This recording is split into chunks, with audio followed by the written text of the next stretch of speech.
Welcome to the Saturday Sex Show.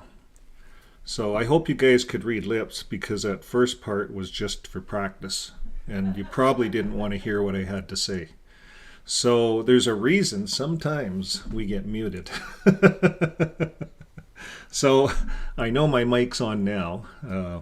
And I even have a sign here, turn the mic on, because if I use music, I have to shut my mic off because I get feedback. So that's really the difference. So welcome everyone to the show today, and today it's an important day for all of us on this side of the Jehovah's Witness community, and a lot of us perhaps online were in the religion for a time, perhaps, and perhaps some not. Now today what we're talking about is, of course, Norway. And we had a video out, it was our last video. It looked just like the one you see on the screen. And it said JW org no longer a religion in Norway. And we had a lot of people from all over the world hit that video. Now, we're going to take a look at the transcript, or not the transcript, but the verdict. And we have that attached for anybody online that wants to see it. It's attached in the descriptions of this video as well as the last video. Now this Norway thing has been going on for a bit, and so we get a chance to, with the verdict, we get to look inside a bit, and we get to understand how Jehovah's Witness lawyers fight these types of legal battles. And this is the beauty of public documents. And these documents go out to the world. Now what I see with this verdict, why it's so important to the rest of the world, is because it's a start. And here in Canada, you'll also see in the descriptions, we have a petition. And we're going to show you where you can find that a couple of places. And we have a petition out to stop feeding these organizations that claim to be religious organizations and claim that are claiming all the charity benefits.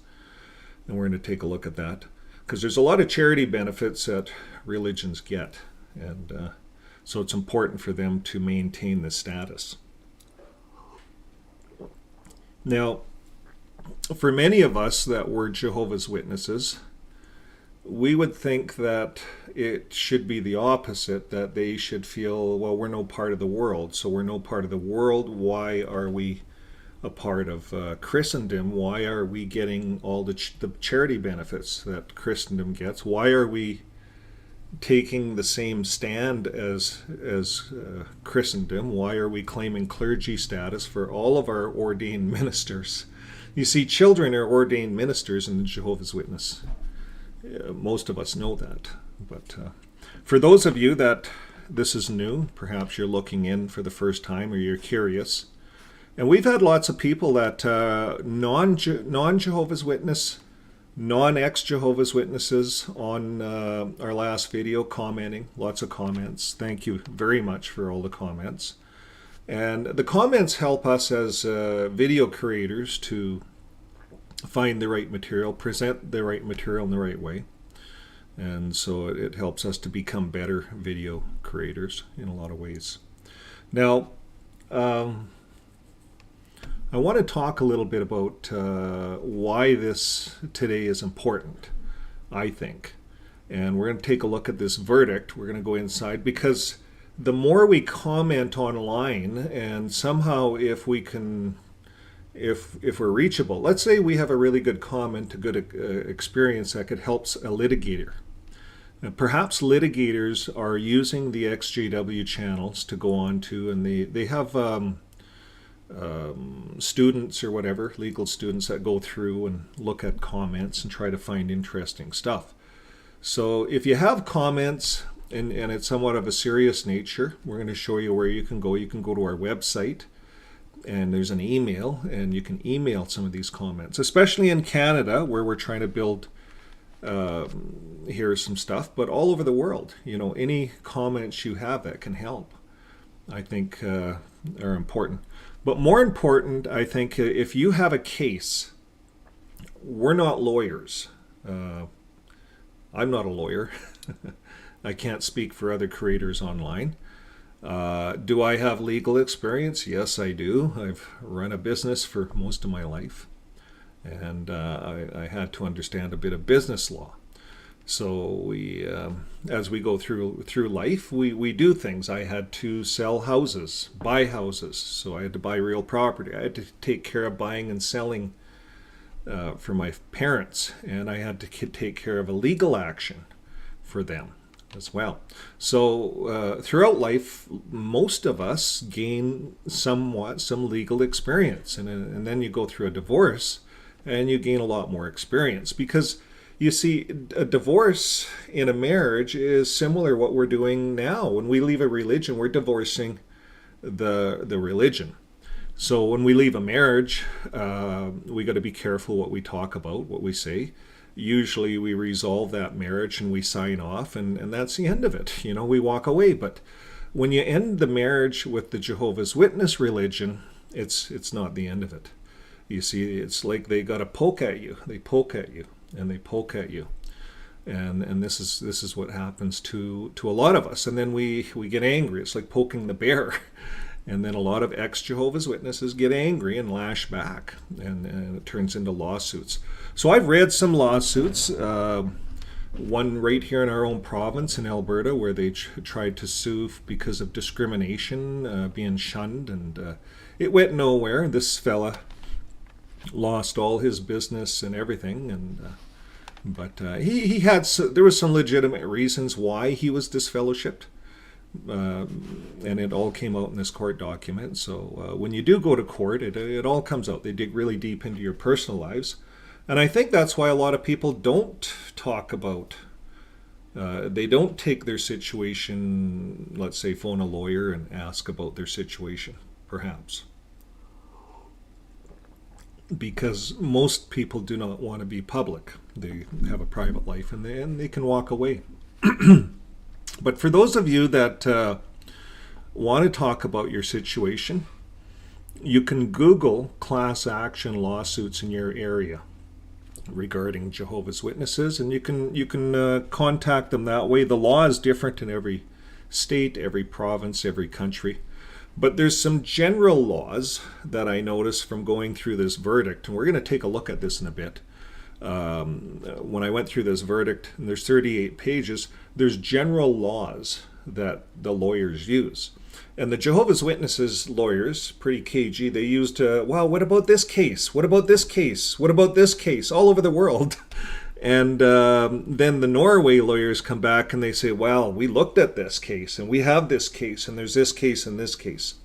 And both lawyers were looking at cases in Russia, in the Ukraine, from both sides of the fence. And it was a good argument. I don't know if we're going to have time to go through it all today. But if you like these kinds of things, the transcripts, we're going to show you where they're at. We're going to go through some of it. Well, it's not a transcript, it's a verdict. And it's a public verdict. So first of all, I'm going to go to the display capture here, and I'm going to make myself a little smaller, put myself over here, and we'll take a look at this. So this is the video that we put out. Now, some of the other videos here, the JW.org, that's the last one we did, no longer a religion. Jehovah's Witness Theology. Now, this was an interesting one if you haven't seen this one. JW.org, not liable to pay a rape victim. And this was a victim that was raped by an elder who later became an elder. So what was interesting about that case is the individual was put before the body of elders, and because of the two witness thing, he was let go, and they later made him an elder. They liked this guy. They made him an elder. So he was an elder all these years. And then in 2014, this lady quit the organization. She quit the Jehovah's Witness, came forth because she couldn't live with this, being raped.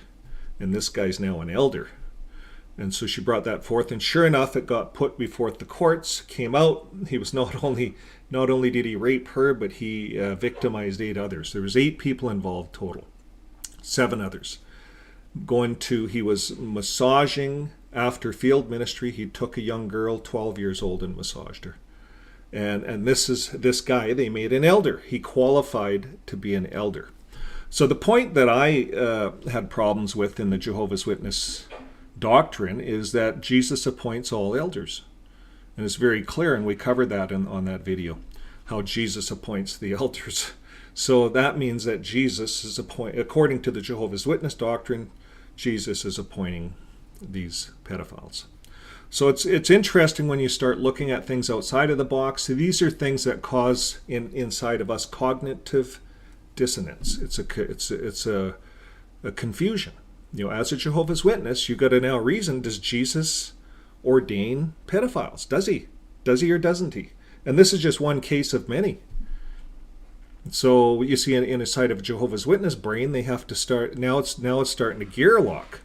And now they go over, the governing body says it's okay, and now there's a gear lock. The Bible now doesn't make sense. Their own doctrine does not make sense, because we all know that Jesus is not holding the elders in his right hand in Revelation, but that's what they believe. That's in their doctrine.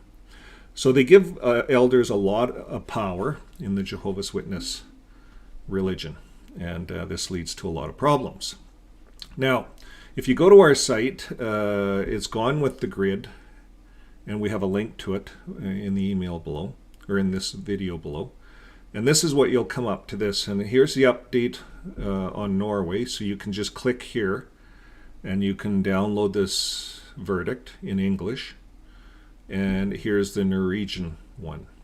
And also, while you're there, you can take a look at our site. We talk about, am I really in a cult? We've done some lives on recovering from religion. And if you want someone to call and you're not sure who to call, you can go into our lives on this. And we actually went right into recovering from religion. And we got a link, and we got someone there that could help us. So, and then you come to this on our website. If you are Canadian and would like the government to stop funding religions that practice discrimination, please sign our petition. And you can sign it right there. And then, of course, I have a book here that you can also subscribe to if you want to read that. And I leave my experience in there, and I make it a little bit of a fictional story as well. So we're going to move on, and we got the court thing, the Oslo District Court verdict pulled up here. Now, in case you haven't followed this, or this is your first time on, we do have on our other video where we cover the CNE, Jehovah's Witness, Norway will lose state support. So we cover that. And we do cover the CNE court case, Jehovah's Witness, Norway kicked off. And that's on the video. You can see all of this. I won't cover this in this live. What we're going to focus on today here is the Oslo District Court. And I actually have my copy here pulled up, so I have it all highlighted as to the sections we're going to perhaps take a look at. And so it starts out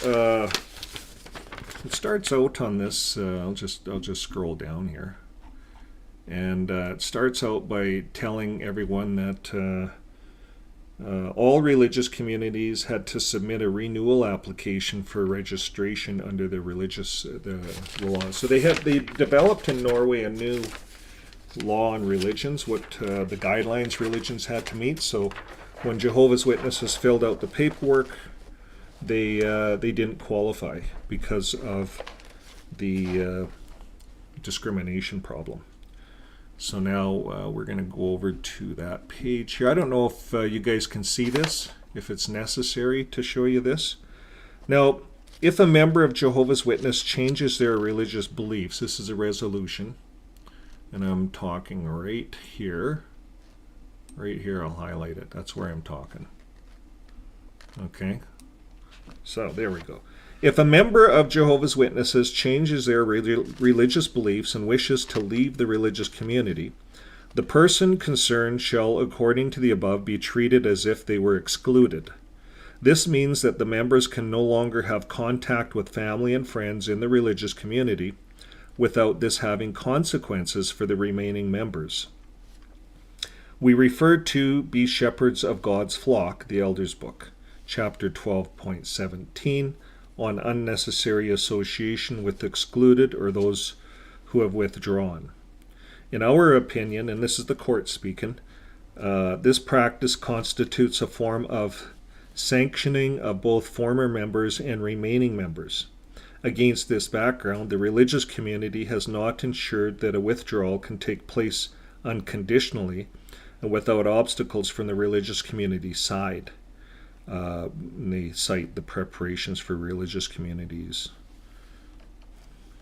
So the second factor that led to the refusal of the state subsidies for 2021 in the decision was that children's rights were violated by the exercise of negative social control of children in the congregation, including due to the exclusion rules of underage baptized children and social isolation of unbaptized children who do not behave in line with society's rules. This contravenes with the guidelines that they have in there to be a religion, what you have to do to be a religion. Okay, so then they go to the second part, brief about the court, and we're going to take a look at, the religious community. Okay, yeah.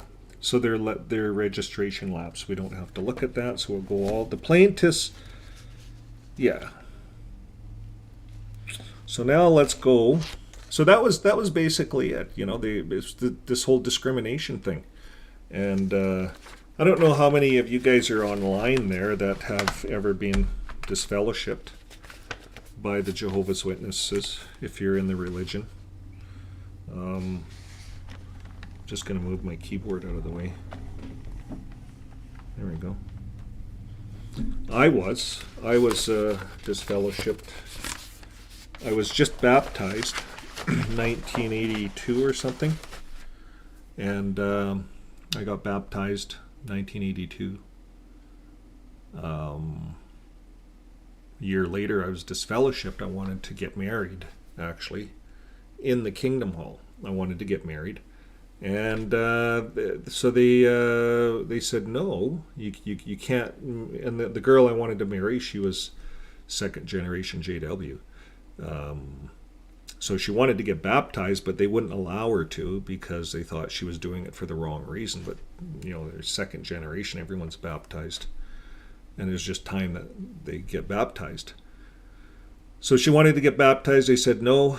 Then she asked again, no. Asked again, no. And finally, we just got married outside. We got disfellowshipped. She wasn't baptized, but they disfellowshipped her as well in them days. Treated her like a baptized person. So it was really twisted. I was going to quit, and the religion it becomes dicey, when one person wants to quit and one person doesn't. I went back to appease my mate, and that's what happened. So then I stuck at it until 2012. I stayed in the religion for 30 years. And raised my family in it. And through the duration of raising a family for 30 years, just about every member of the family was disfellowshipped one time or another. And then finally, the kids all grow up, everyone's on their own, and I get disgruntled, so I leave the religion.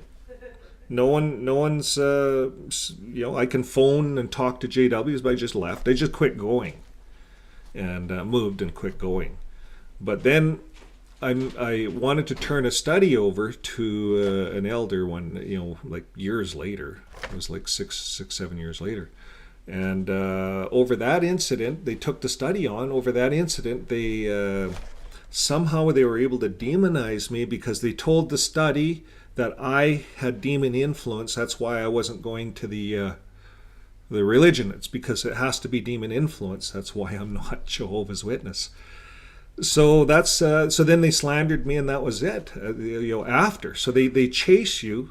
It seems like in my case they chased me to further torment me and make sure that any of my family members were never going to talk to me again. And so that bothered me so much for 2 years. I got angry for 2 years, so I started this channel up to vent. And now I'm doing something about it. We're going to do a petition here in Canada. This whole shunning thing is backwards. It's ass backwards. In Canada, we have to do exactly the same thing as Norway. That's why this verdict is so important, to understand how Jehovah's Witness lawyers think.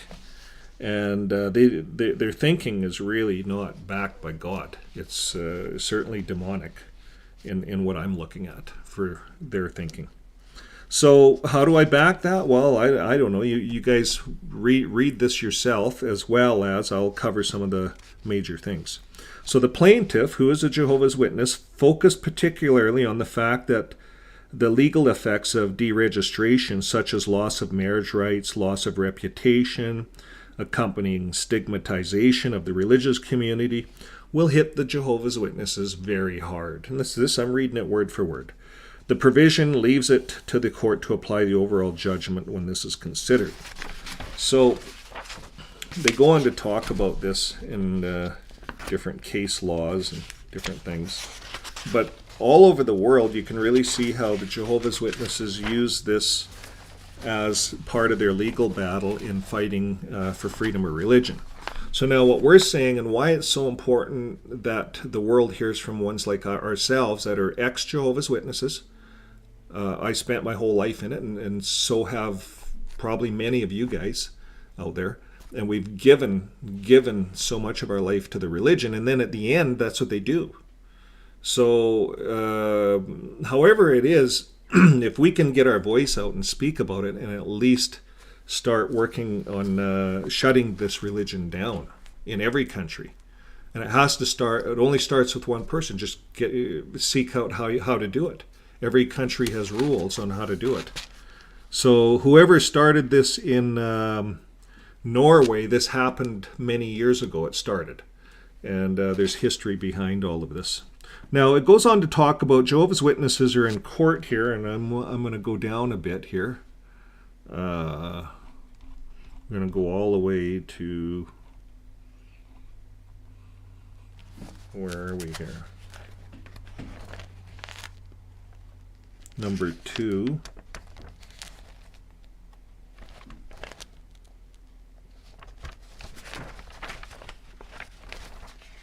Okay, so we're at number 3.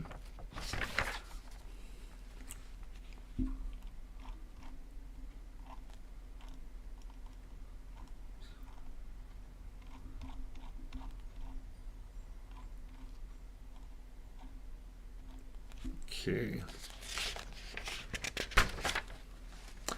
Now, but when the religions they have. So they talk a lot about this exclusion. They go back and forth in court. And I don't know if I lost my place here. I gotta just see where I'm at here now.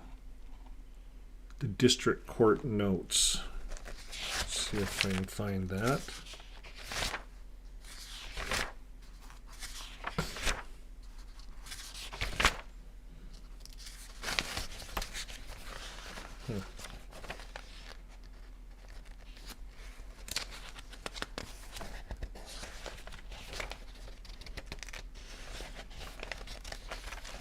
Pages and pages. The practice of exclusion, I'm just going to read through that. I'm having a hard time because I can't highlight on my computer, and I'll see where I get to that. Now, the greatest degree of seriousness is the state has not documented that Jehovah's Witness religion exclusion practice. I'm just going to get out of this display capture, because if you guys want to see it, you can. But, pardon me? Can you do a control find on that? Control F? I probably could. I'm just going to read through it, what I have highlighted here. Jehovah's Witnesses have operated in Norway for more than over 100 years. So that's part of their argument. They go on and on about how we've been doing, and you see they had old rules. So Norway just upgraded the rules, and this is a cool thing. If we get a bill going, you get a petition going, and it gets before Parliament, and they say, well, yeah, we should look at this. Here's a little group outside of the religion, and they're excluding them. And if there's enough of us, we have to get 500 on signatures here in Canada to get this anywhere in Canada. That's our next step. And I think we're at 382 or something. We're getting close. We're over 300. We're over 300. So we need all the help we can get. And this does take time. And we have to do lots of broadcasts like this to advertise it and talk about it. So it's the same in Canada. They've operated here in Canada for more than 100 years.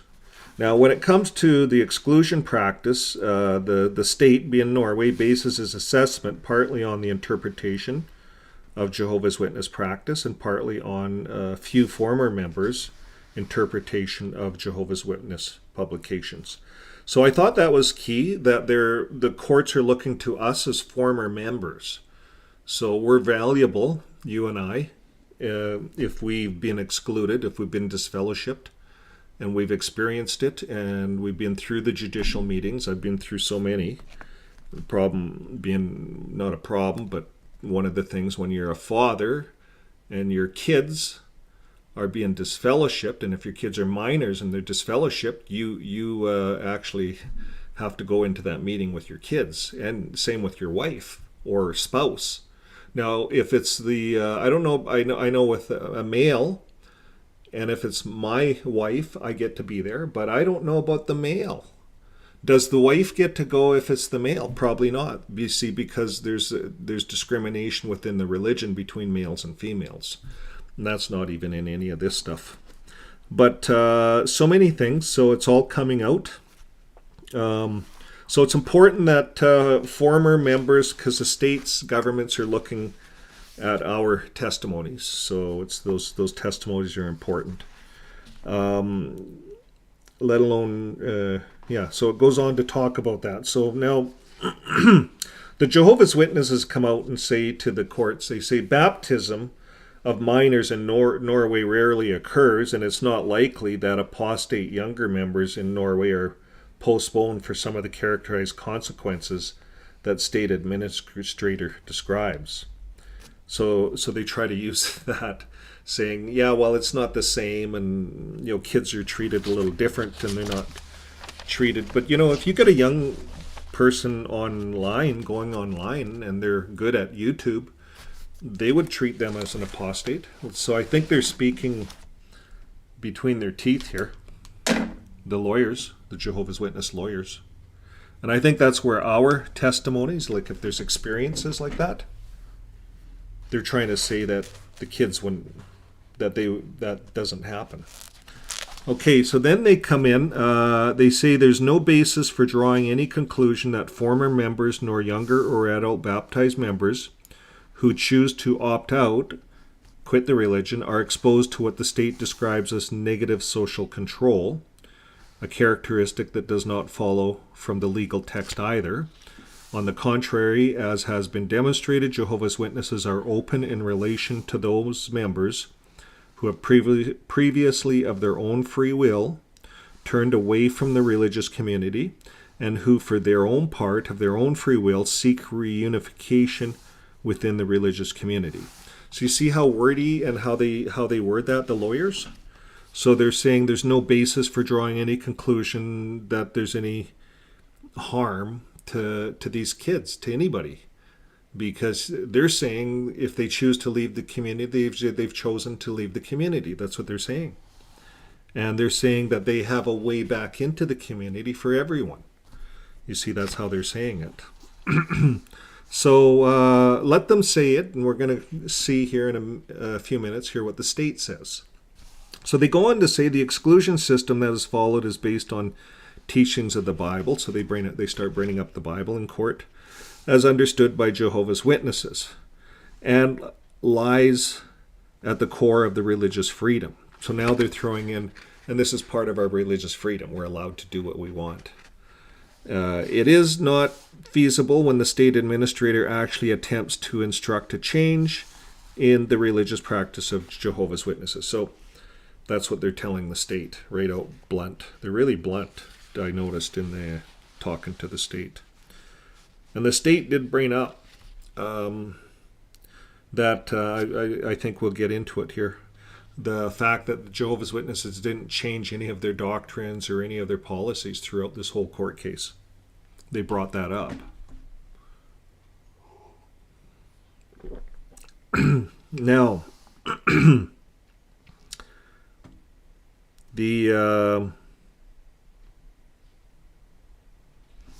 going to move on here. It says the practices of exclusion in Jehovah's Witnesses cannot be attributed to the characteristics of psychological violence, as such labeled as completely undocumented. So this is what Jehovah's Witnesses lawyers are saying, that there's no documentation.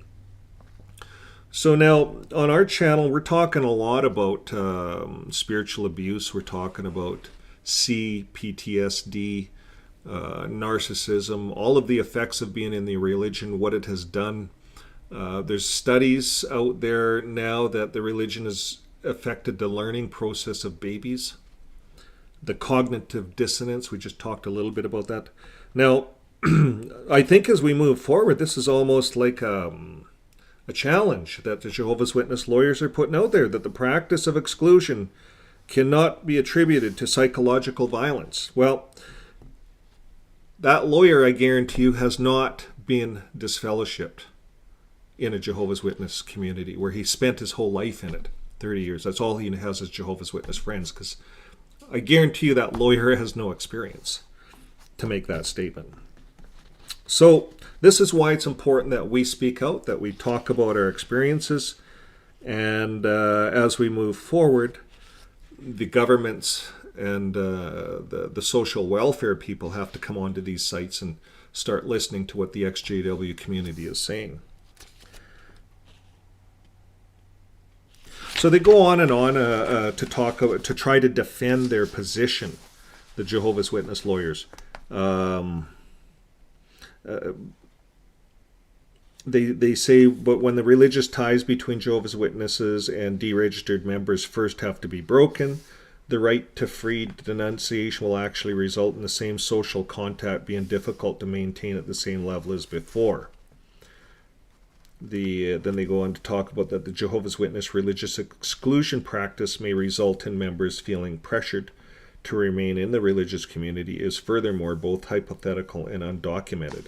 So again, the Jehovah's Witness lawyers want us to do more documentation. We will, and we will give them what they ask for. And that's what's happening. So the state administrator, they're going on to say how the state administrator failed to assess how the decision relates to freedom of religion, freedom of assembly and association, as well as whether the decision involves unfair discrimination according to the ECHR. And this is subject to any criticism. So they're throwing that out there about discrimination. Look at us, we're being discriminated. So they threw out some, what I thought was interesting in this is they threw out some case laws that went to court in the Ukraine they used.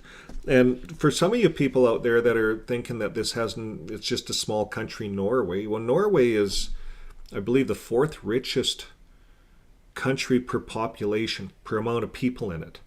And that's largely due to their oil. They're very small, that's true, but they're the fourth richest. And they spread their wealth nicely among their people. They've had, some communities will pay more taxes just to help poorer communities out in Norway. So it is a unique country, part of the Netherlands. Other parts of the Netherlands are also looking at Jehovah's Witnesses in this way. In Holland, we did an article on. Now, they're using case law. The Jehovah's Witness lawyers are talking about Russia case law.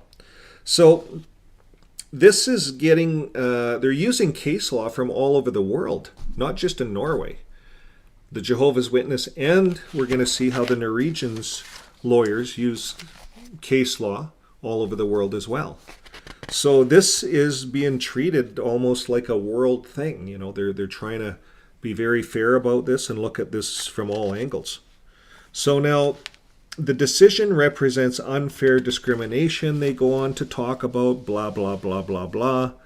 The stigmatization and how there's now a stigmatization that they're not a religion and how they're going to be picked on by everyone else. Well, yeah, you know, this is just part of it. Now it's part of reaping what they have sown. For us ex-Jehovah's Witnesses that have been shunned and discriminated and we can't talk to our family members and we're made a thing of and we're announced and they announce it in congregations and then they pass it around and gossip and talk about it and you're treated as the devil. If you're an apostate, you're treated as worse than the devil. You're teamed up with the devil, Anthony Morris, all those guys, the leaders. That's what they say about us. It's not fair, but that's how they treat us. So now they get stripped to their religious status. So where they should be, they shouldn't be grouped with all the other religions anyways, but now that they're thrown aside, oh, look at us, poor us. But really, look at the ones like us that are disfellowshipped, shunned. That's what needs to be looked at here. And that's what is getting looked at. And that's why I think it's so important that these things keep going to court. Now, I'm going to read a little bit on the defense side because, it even talks about here, they talked about how they treat apostate communities. They talked about a lot of stuff. And they said the practice of exclusion includes even minors who have been baptized. Although maturity is required to be baptized in religious community, there's an example of a baptized child, age 11, and two of the witnesses in the case here were themselves 15 and 17 at time of baptism. The exclusion practice also includes unbaptized preachers who in and of themselves can be younger members than those who through maturity can be baptized. It was testified in court that a witness, and this is the defense, or this is the state giving their side of it, and they're bringing out case laws, and they're saying it was testified in court that a witness was 11 years old as an unbaptized preacher and that her two children were about 14 years old.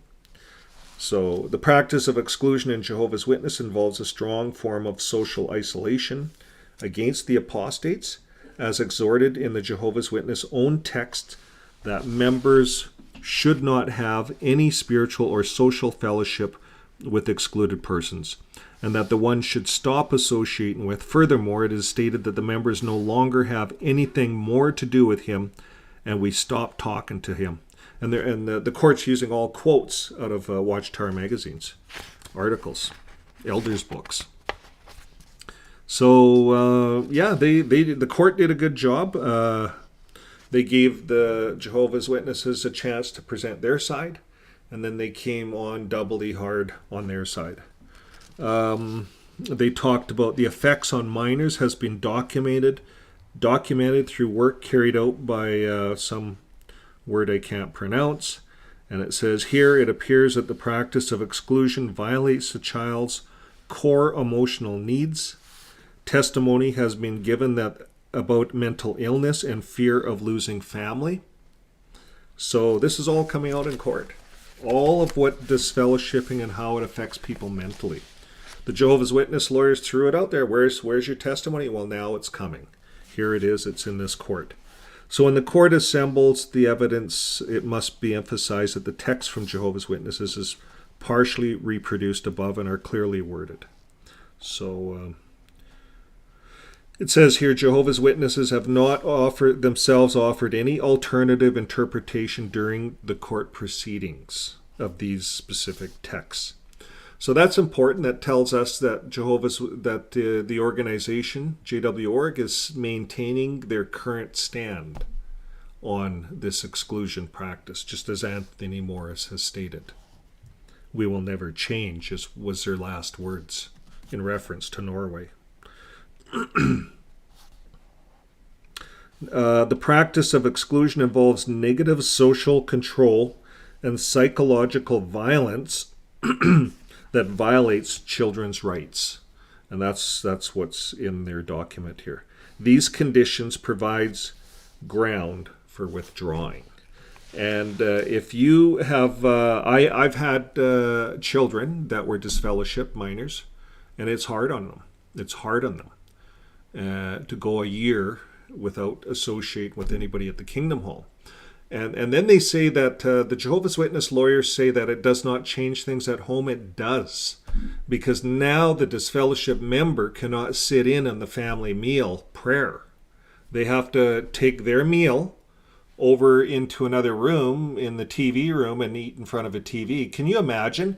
Here you have someone that has a crisis, a spirituality problem. They need help. And there's exclusions in the family. And so I think this has to be researched further. And I think as we get further into this, more information will come out in the court system. But it's very negative, the social effect on children and on the family, this whole exclusion process. And if you're not sure on exclusion, it's disfellowshipping or shunning. That's what the exclusion process is. It's how the courts label it. So it involves a very negative psychological, they call it psychological violence, is what they call this. It's a new word for me. So the Jehovah's Witnesses lost their demands for state subsidies. That's how they put it. Nor can demands be made for state subsidies. You see, they demand state subsidies. Jehovah's Witnesses all over the world, they demand subsidies because they're a charitable organization. And do they do charity? No. They print literature. That's all they do. And now they're saying, well, we can't marry, so we're being discriminated, you see. Yeah, it's finally coming out. So now the state went, I thought it was interesting. The state came back and said, we have lots of law all over the world. They went back. So the Jehovah's Witnesses say, well, what about in Ukraine? What about Russia? You guys can look at the verdict and see it all. And so now the state comes back, well, here's one in Ukraine and here's one in Hungary. And this is from the Metropolitan Church and others. So they're quoting other churches that they had to deal with legally and take away their rights as a church all over the world. They're giving different organizations, different churches, as well as Jehovah's Witnesses. So you can't say that what they're telling Jehovah's Witnesses, you can't tell us that it's discrimination, because this is happening all over the world. And as we move forward as people, as nations, we're getting smarter. Why are we taxpayers giving billions of dollars in Canada here?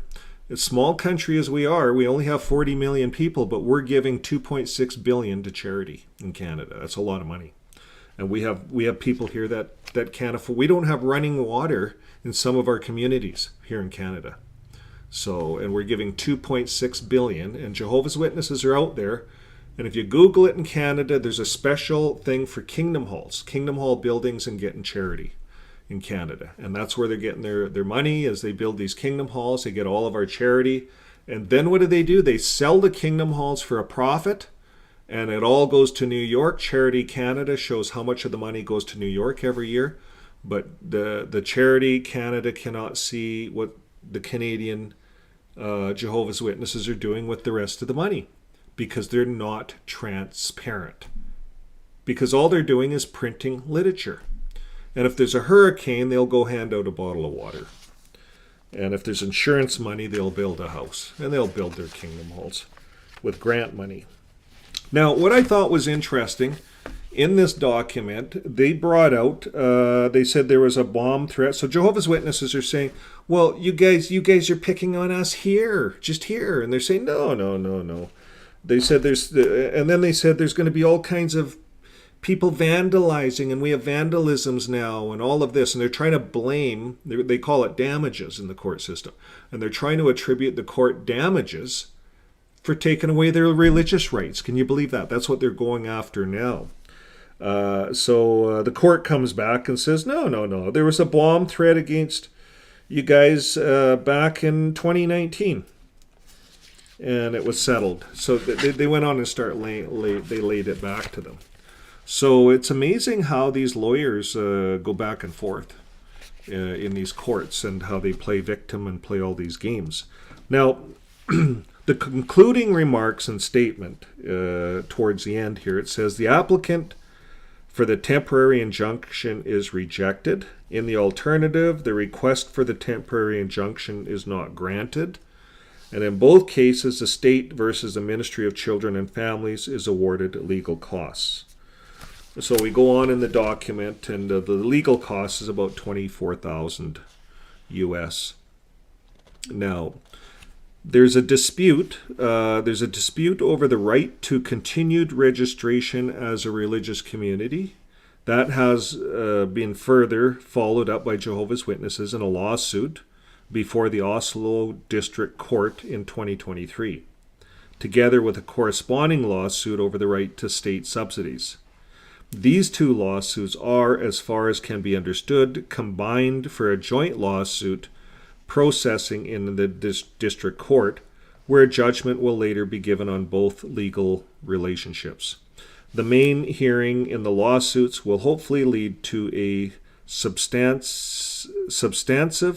judgment in the autumn of 2023. So they're planning this this other court hearing for these two cases in autumn. That's the fall coming up. So this is not done yet. So what's the Jehovah's Witnesses have a dispute. So they said for continued registration, so they can continue to keep applying.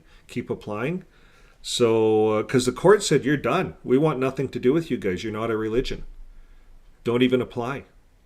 But they want to continue this, so they can go to court and sue for it. So that's what they're doing. And they want to be classified as a religious community still. So they're still suing for that. And over the right for state subsidies, so over the right to have those grants, that $1.5 million that they want. And there's only 12,000 witnesses in Norway, but they want that 1.5 million. So that's what it is. It's about money. They're suing over money. And the JW org has lots of contributions, people's estates. They use all of that money to hire all these lawyers all over the world. They're in lawsuits continually, and they run for years. So that's what's happening.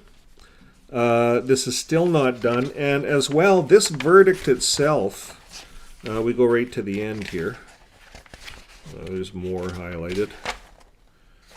Yes, firstly, the religious community has emphasized that it has been deprived of the right to marry. We covered all that. The stigma of all of this. So this is what they're fighting for. And they're still not done. But they can't... once this autumn one is done, I think it will nail it all out. Could they win it? Who knows what can happen in court. Now, here's another interesting thing. This situation for members of the faith, where they can't get married, they have to get married civilly now. It was brought out in court here. It's happening in other parts of the world, in Germany and in France, where Jehovah's Witnesses do not have the right to marry. So I didn't know that, but there's other parts of the world that Jehovah's Witnesses can't marry. And it says, in this context, through the witness statements, it is also explained that Jehovah's Witnesses will still be able to offer the customary blessings and prayer after a civil marriage. The legal term of significant damage or inconvenience must also be interpreted from the object legal norm, which is made by a secular court without any religious affiliation, through a secular judicial review. So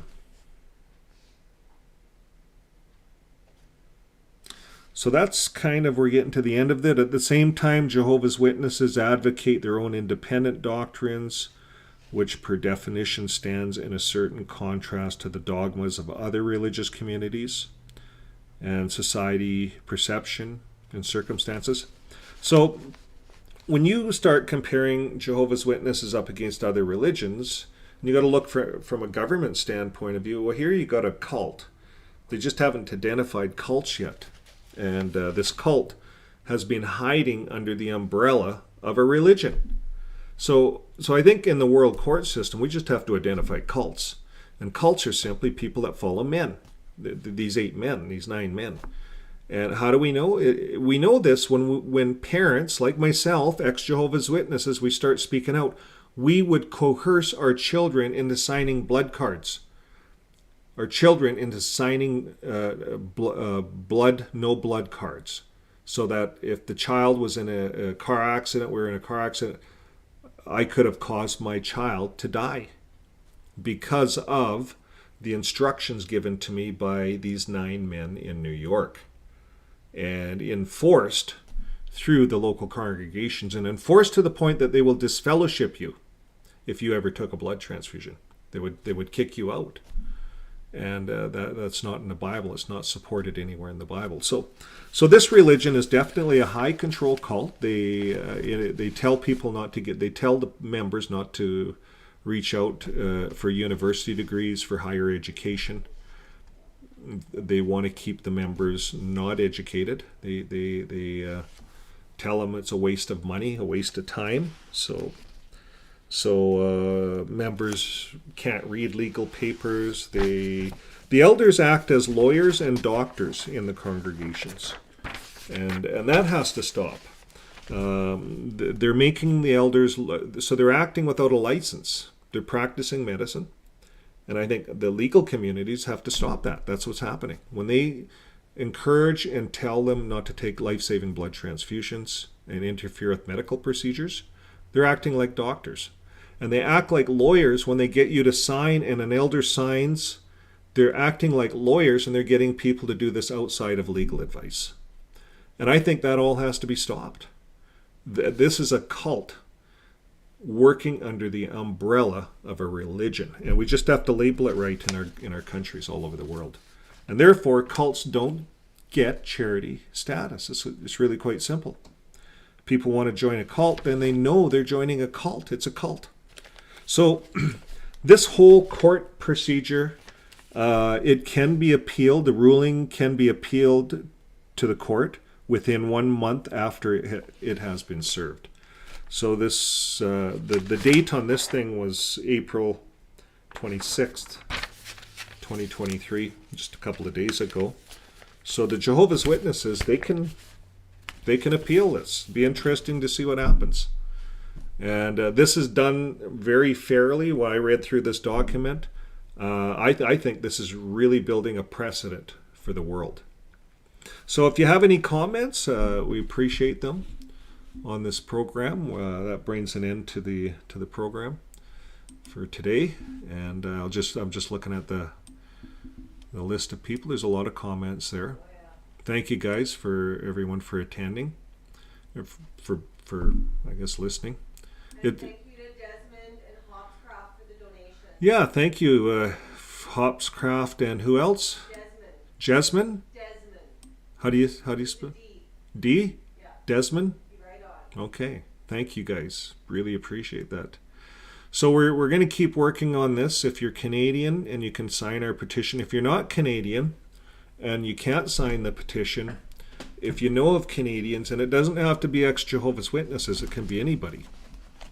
You see, the problem is when I left the Jehovah's Witness community here, I don't know anybody else. This is the problem with the cult. And if I wanted to go out, I would have to go door to door and get signatures. I don't want to do that. No one wants to be like a Jehovah's Witness again. But I think we're coming along online here. If you know anybody in Canada, if you know other sites, even YouTubers like ourselves that they could advertise, that would be great if you're out there watching. And I think if we all start working together in this way as ex-Jehovah's Witnesses on these channels, I didn't realize how important our opinion is, and they're using our opinions in court. So I think the more we talk about our opinion and get it out there somehow, I think that's important. And if you have a case, Google it, look for, or go on the internet and find a class action. If there's any sex offense ones, there's lots of class actions on the sex offense ones, and they take years. But if you think you have a particular case that's unique. You can talk to most lawyers for free. You don't have to pay them. And if your case is good enough, they should take it on. These lawyers should take these cases on. And I think that's how a lot of these class action cases work. They just take them on, and you get your fair cut. But anyways, that brings an end to our program. We thank everyone in the community for getting involved and sharing. This is exciting news for us all, and I think we're seeing the tower is beginning to fall, and it all starts somewhere. So thanks, Norway. Thank you to Norway and all the hard work that all the legal people up there are doing, all the ex-Jehovah's Witnesses in Norway that have helped to get it this far, and this is certainly helping us in other parts of the world. Apparently, Japan also is, have word that they're really working hard in Japan, gnawing away at the foundation of this religion, which again is discrimination and abusing children, like whipping and beating them. And this is another problem all over the earth too. So again, some of this old stuff, like you read in the old Jewish law about beating your children to death in some cases and killing people, and like if you read some of that old law and you want to start believing it, I think that's not the right way to go. Jesus came along and said, you know what? Love, love, and love. That's what Jesus said. He said we don't need to beat people to death. If a woman fornicates, if a woman's a prostitute, we don't need to stone her to death. And I think that's where Jesus made the difference. I think that's why most religions in the communities, they call themselves Christians or followers of Christ, and they get charity status because and a lot of these religions are out there. Salvation Army here in Canada, they're out there feeding the poor people in the street, and they're taking charity money and doing that. Jehovah's Witnesses are taking all that charity money and printing Watchtower and the Awake magazines. So they're not doing what Jesus said to do, and that's why they're losing charity status. So thanks again. I think you should dance us out. Use the Night Talk exit as a dance party. It's a good... Yeah, we'll have a little music here, and everyone wants me to dance. Now I need you guys to send your green screen picture in, and I'll put you up dancing. So here we go.